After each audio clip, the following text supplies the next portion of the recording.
نو سرباز۔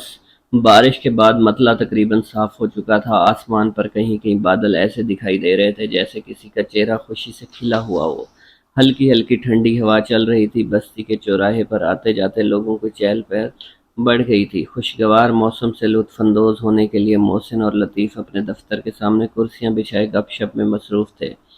آس پاس سے ان کے دو چار دوست اور جاننے والے دکاندار بھی ان کی محفل میں شامل ہو گئے تھے۔ محسن چونکہ گفتگو کا ہنر جانتا تھا، سبھی اس کی باتیں سنتے اور اس کی ہاں میں ہاں ملانے میں مگن تھے۔ اسی دوران ان کے قریب ہی ایک شخص آ کھڑا ہوا، دیکھنے میں کسی شہر کا باسی لگ رہا تھا۔ وہ 3 پیس سوٹ میں ملبوس، اسٹائلش سی اینک لگائے، ہاتھ میں بریف کیس لیے کھڑا بظاہر کسی کا منتظر تھا۔ کچھ دیر وہاں کھڑا رہنے کے بعد جنوب کی سمت آہستہ آہستہ چلا گیا۔ 10 15 منٹ کے بعد پھر پہلے والی جگہ پر آ کر چپ چاپ کھڑا ہو گیا۔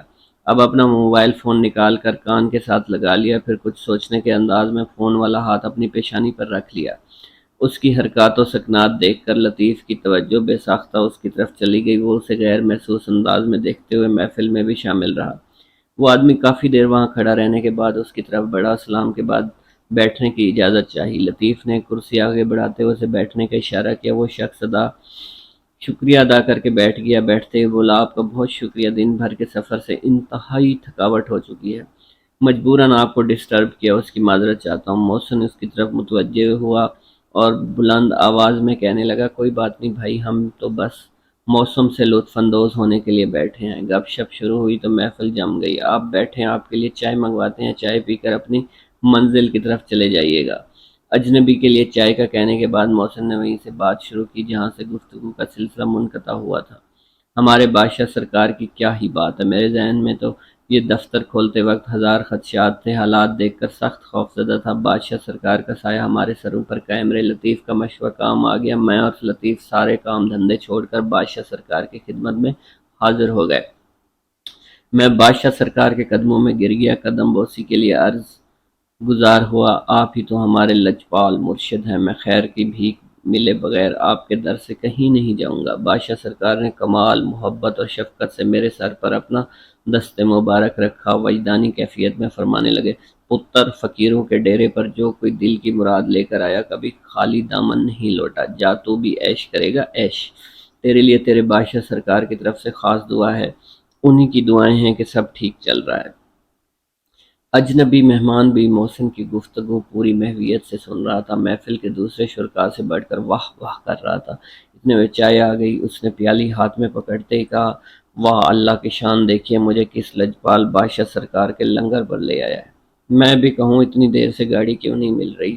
میرے مقدر کا ستارہ جو آج چمکنا تھا، صبح گھر سے نکلا تو دل میں خواہش پیدا ہوئی کہ بادشاہ سرکار کی زیارت کے لیے جاؤں، مگر دنیا کے جھنجٹ ہی ہمیشہ آڑے آ جاتے ہیں۔ سوچا تھا یہ پروجیکٹ مکمل کر کے 8 10 دن کی رخصت لے کر بادشاہ سرکار کی قدم بوسی کے لیے حاضر ہو جاؤں گا اور دوبارہ کام پر جانے تک وہیں قیام کروں گا۔ اس کی بات سن کر محسن پرجوش انداز میں بولا، پیارے بھائی، یہ تو ہماری خوش بختی ہے کہ ہمارے مرشد کا ارادت مند ہمارا مہمان بنا ہے۔ آپ ایسے بھی جا سکتے تھے، دیکھیے کہ کیسے آپ خود ہمارے پاس چل کر آ گئے۔ کیا ہی اچھا ہو آپ 1 2 دن ہماری میزبانی کا ہمیں موقع دیں۔ لطیف سمیت سب شرکائے محفل پکار اٹھے، واہ کیا ہی خوبصورت بات کی ہے محسن بھائی۔ اجنبی مہمان نے بظاہر ہچکچاتے ہوئے یہ کہہ کر ان کی دعوت قبول کر لی کہ اسے اگلے دن ہر صورت اپنے دفتر پہنچنا ہے، اس لیے ایک رات ان کے پاس رک سکتا ہے۔ سب نے اس کی مجبوری کو دیکھتے ہوئے خوشی سے اس کی بات مان لی۔ چائے پینے کے بعد اجنبی مہمان نے جیب سے ایک وزٹنگ کارڈ نکالا اور سب کو دکھانے کے انداز میں محسن کو دیا۔ محسن نے کارڈ کے مندرجات پڑھے اور مسکرا کر کہا، واہ کیا زبردست نام ہے، معتبر۔ معتبر بھائی، آپ تو بڑے اہم عہدہ پر فائز ہیں، آپ کو دیکھ کر ہی لگ رہا ہے کسی اہم ادارہ کے نمائندہ ہوں گے۔ معتبر نے قدرے عاجزی سے کہا، محسن بھائی یہ سب بادشاہ سرکار کی نگاہ التفات کا نتیجہ ہے، ورنہ مجھ جیسا ناچیز اس مقام تک کیسے پہنچ پاتا۔ اس نے اپنی بات جاری رکھتے ہوئے تفصیلات بجائیں۔ گریجویشن مکمل کرتے کے بعد چھوٹی چھوٹی ملازمات کی، کچھ تجربہ حاصل کیا تو قدرے بہتر مواقع ملنے لگے۔ اس دوران ملک میں موبائل کمپنیوں کی سروسز کا دور شروع ہوا تو ایک جاننے والے کے توسط سے ایک کمپنی میں مارکیٹنگ کی اچھی جاب مل گئی۔ اس بندے کے حوالے سے بادشاہ سرکار کی خدمت میں پہلی بار حاضری بھی نصیب ہوئی۔ بس وہیں سے میرے نصیب کے دروازے مجھ پر کھلتے چلے گئے۔ 1 سال پہلے ایک نئی کمپنی نے شہروں کے اندر اپنی سروسز کا آغاز کیا تو تجربہ کی وجہ سے مجھے اپنے ہیڈ آفس میں پروجیکٹ انچارج کی جاب ملی۔ تنخواہ پہلی جاب سے دگنی تھی، اس لیے میں نے یہ آفر قبول کرنے میں ذرا دیر نہ کی۔ اب کمپنی اپنی سروسز ملک بھر میں پھیلا رہی ہے، اس لیے مزید علاقوں میں سروے کرا کے فیزیبلٹی رپورٹ تیار کرانا، نئی جگہوں پر موبائل ٹاورز کی منظوری دینے کی سفارش مرتب کرنا میری ذمہ داری ہے۔ ویسے تو آفس کی گاڑی اس مقصد کے لیے دی گئی ہے، آج ڈرائیور کی طبیعت کچھ ناساز تھی، اس لیے میں نے دن کے وقت اسے واپس بھیج دیا اور واپسی پر پبلک ٹرانسپورٹ پر سفر کرنا بہتر سمجھا۔ میرا خیال تھا کہ آرام سے گاڑی ملنے پر آفس پہنچ جاؤں گا، مگر آپ جیسے محبت کرنے والے بھائیوں سے ملنا مقدر ہو چکا تھا، اس لیے اتنے انتظار کے بعد بھی گاڑی نہ مل سکی۔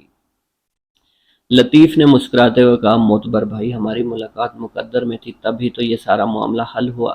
اس پر معتبر نے اس کی تائید کرتے ہوئے کہا، جی بالکل آپ بجا فرما رہے ہیں، مجھے آپ بھائیوں سے مل کر روحانی مسرت ہوئی ہے۔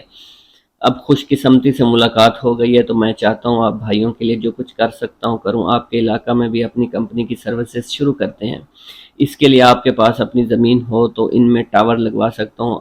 آپ اسے اپنے بھائی کی طرف سے ایک ادنا سا ہدیہ سمجھ کر قبول کر لیں۔ آج جتنا کام ممکن ہے کر لیتے ہیں تاکہ 1-2 ماہ میں ضروری پیپر ورک مکمل کر کے ٹاور لگوا دیے جائیں۔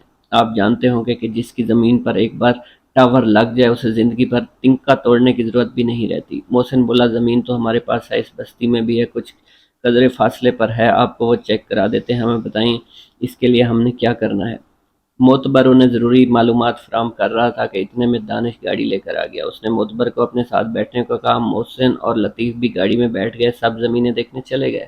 معتبر نے سفر کے دوران بتایا وہ پہلے جس کمپنی میں ملازمت کر رہا تھا ابھی تک اس کا کوئی ٹاور اس کے علاقے میں نہیں ہے۔ بستی اور اس کے مضافات میں 4 ٹاور لگوائے جا چکے ہیں، اس لیے بہتر ہے کہ سب دوست ایک ٹاور کے لیے اپلائی کریں، سب کا فائدہ ہوگا اور شروع میں جمع کرائی جانے والی سیکیورٹی فیس کا بوجھ بھی زیادہ نہیں ہوگا۔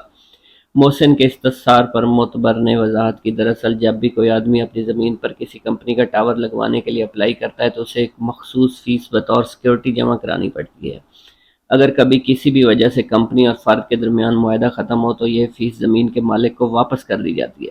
لطیف نے پوچھا، معتبر بھائی فیس کتنی ہے؟ معتبر نے جواب دیا، یوں تو پرانی کمپنی کی فیس 2 لاکھ روپے اور ہماری نئی کمپنی کی 1.5 لاکھ روپے ہے، مگر میں آپ کے لیے کم کرا لوں گا، یہ آپ مجھ پر چھوڑ دیں۔ آپ کا بھائی یہ بھی نہ کر سکے تو اس سیٹ کا کیا فائدہ؟ آپ 50,000 کم کر دیں، کوشش کریں کہ آج ان پیسوں کا انتظام ہو جائے، میں کل دفتر پہنچتے ہی فائلز تیار کر کے فیس جمع کروا دوں گا، اس طرح پروسیس جلدی مکمل کرا کے ٹاور لگوا دوں گا۔ مجھے اپنے بھائیوں کا پورا احساس ہے، اس لیے میری دلی خواہش ہے کہ جلد از جلد آپ کو آمدن آنا سٹارٹ ہو جائے۔ محسن بولا، کیوں نہیں بھائی، واپس گھر پہنچتے ہی پیسے اور ضروری کاغذات آپ کے حوالے کر دیتے ہیں۔ جب زمینیں دیکھ کر سب واپس آئے، رات کا اندھیرا پھیلنے لگا۔ محسن سب کو اپنے کمرے میں لے گیا، بیٹھک پر ہی معتبر کی رہائش کا انتظام کیا گیا تھا، سب نے مل کر کھانا کھایا، اس کے بعد کاغذات اور 4 ٹاورز کی سیکیورٹی فیس کی رقم معتبر کو دے دی گئی۔ اس نے سب کی تعریف کی، اس معاملہ میں اس قدر سمجھداری اور ذمہ داری کا مظاہرہ کیا ہے، سب نے معتبر کے خلوص کا ذکر کیا، اس کی وجہ سے انہیں بھی سب کچھ اس صورت و مستعدی سے کرنے کی تحریک ملی۔ گپ شپ کے دوران وقت گزرنے کا کسی کو احساس نہ ہوا۔ دانش نے گھڑی پر نظر ڈالی، محفل برخاست کرنے کا کہہ کر اجازت مانگی۔ لطیف نے اس کی تائید کی، یوں صبح ملنے اور معتبر کو اڈے تک چھوڑنے جانے کا کہہ کر دانش اور لطیف اپنے گھروں کو چلے گئے۔ صبح کی اذانیں ہو رہی تھی جب لطیف کے موبائل کی گھنٹی بجی۔ احسن کا نام موبائل کی سکرین پر دیکھ کر لطیف کا ماتھا ٹھنکا، دل سے بے ساختہ دعا نکلی، اللہ خیر کرے۔ احسن نے اس وقت کیوں یاد کیا؟ اس نے موبائل کان سے لگا کر پوچھا، احسن بھائی خیریت؟ دوسری طرف سے درد بھری آواز آئی، لطیف بھائی دانش بھائی کی گاڑی لے کر جلد ہمارے گھر پہنچے، دانش بھائی کو کہیں دیر نہ لگائیں، محسن بھائی جان کی طبیعت سخت خراب ہے۔ لطیف نے وقت ضائع کیے بغیر دانش کو کال کی، اس کے گھر کی طرف بھاگا۔ اس کے پہنچنے تک دانش گاڑی گلی میں لگا چکا تھا۔ دونوں محسن کے گھر گئے تو وہاں قرآن مچا ہوا تھا، سب گھر والے چیخو پکار کر رہے تھے۔ محسن کو جیسے تیسے گاڑی میں بٹھا کر تینوں تیزی سے شہر کے بڑے ہسپتال لے گئے۔ ایمرجنسی میں ڈاکٹر نے چیک کر کے ٹیسٹ کا کہا، ساتھ ہی ابتدائی طبی امداد شروع کر دی۔ ٹیسٹ رپورٹ آنے پر پتہ چلا محسن کو بیہوش کرنے والی دوا سنگھائی گئی ہے۔ دوا کم ہونے اور مریض کو جلدی اسپتال پہنچانے کی وجہ سے محسن کی جان بچائی جا سکی۔ احسن نے دانش اور لطیف کو بتایا کہ جب وہ گھر چلے گئے تو محسن بھائی اور مہمان ہی بیٹھک پر رہ گئے۔ رات کو احسن بجلی جانے پر چارجنگ والا پنکھا بیٹھک پر لے گیا کہ مہمان کی نیند میں خلل نہ آئے۔ جب وہ گھر والی سائڈ سے بیٹھک میں داخل ہوا تو ٹارچ کی روشنی میں اسے لگا کہ گیٹ تھوڑا سا کھلا ہوا ہے۔ اس نے پنکھا رکھ کر چارپائیوں پر ٹارچ لگائی تو مہمان کی چارپائی خالی دیکھ کر اسے کچھ غلط ہونے کا شک گزرا۔ اس نے بھائی کو جھنجھوڑ کر جگانا چاہا تو بھائی بے حس و حرکت پڑا ہوا تھا۔ تب اس نے گھر والوں سے پہلے فوراً لطیف کو کال کی، پھر گھر میں دوڑ کر گیا۔ محسن کی طبیعت کچھ سنبھلی تو اس سے معتبر کا وزٹنگ کارڈ لے کر اس پر دیے گئے رابطہ نمبروں پر کالز کی گئی۔ تمام نمبرز بند ہی ملے۔ دانش لطیف کارڈ پر درج دفتر کے پتہ پر گئے، معتبر کے متعلق پوچھا، دفتر میں کوئی اس نام سے واقف ہی نہیں تھا۔ مکمل مایوسی کے بعد دونوں صدمہ سے نڈھال واپس محسن کے پاس آ گئے۔ محسن نے ان کی طرف سوالیہ نظروں سے دیکھا تو ان کے چہروں پر لکھی تحریر پڑھنے میں اسے ایک لمحہ بھی نہ لگا۔ اس کی آنکھوں میں آنسو تیرنے لگے۔ وہ سمجھ گیا تھا کہ ان کی آنکھوں پر عقیدت کی پٹی باندھ کر دن دہاڑے لوٹ لیا گیا تھا۔ انہوں نے خود کو لوٹنے میں لٹیرے کا پورا ساتھ دیا تھا۔ یہ ایک حقیقی واقعہ کے پس منظر میں لکھا گیا افسانہ ہے۔ ویورز، آپ کو یہ افسانہ اور یہ سٹوری اچھی لگی ہو تو میرے چینل ٹی لیف سینما کو سبسکرائب کرنا مت بھولیے گا۔ شکریہ۔